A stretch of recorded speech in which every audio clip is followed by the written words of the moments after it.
एक बड़े हरे जंगल में एक दयालु हाथी रहता था।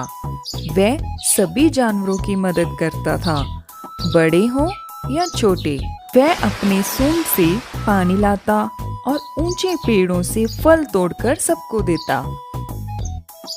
एक दिन सुबह सुबह हाथी तालाब के पास टहल रहा था। तभी उससे कहीं से हल्की सी चहचहाहट सुनाई दी। उसने चारों ओर देखा और एक छोटे से पंछी को झाड़ी के नीचे बैठा पाया। उसका शरीर थका हुआ था और वह डरा डरा लग रहा था। हाथी ने नरम आवाज में पूछा, छोटे पंछी, तुम रो क्यों रहे हो?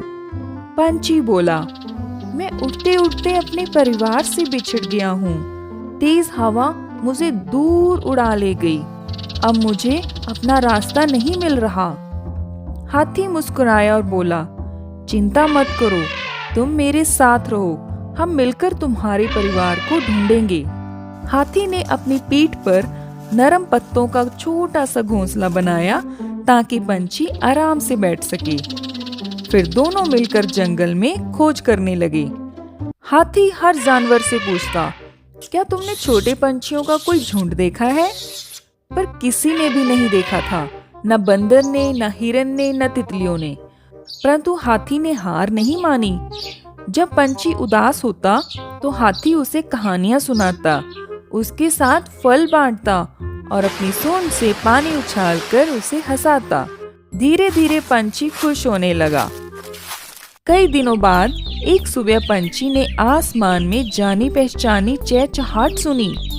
उसने ऊपर देखा, उसका परिवार उड़ता हुआ आ रहा था। पंछी खुशी से फड़फड़ाया, वह रहे मेरे परिवार। हाथी ने अपनी सूंड उठाकर जोर से आवाज निकाली ताकि वह नीचे आ जाएं। पंछी का परिवार नीचे आया और बहुत खुश हुआ। उन्होंने कहा, हमारे बच्चे का ख्याल रखने के लिए धन्यवाद। हाथी ने मुस्कुराकर कहा, यह बहुत बहादुर और प्यारा है। मुझे खुशी है कि यह अपने परिवार के साथ है। छोटे पंछी ने हाथी की सूंड को प्यार से गले लगाया और बोला, मैं आपको कभी नहीं भूलूंगा, मेरे बड़े दयालु दोस्त। पंछी अपने परिवार के साथ उड़ गया और हाथी ने खुश होकर अपनी सूंड हिलाई।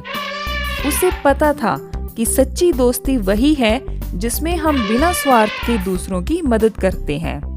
तो बच्चों, इस कहानी से क्या सीखा तुमने? दयालुता और मदद करने से दिल खुश होता है और दुनिया सुंदर बनती है।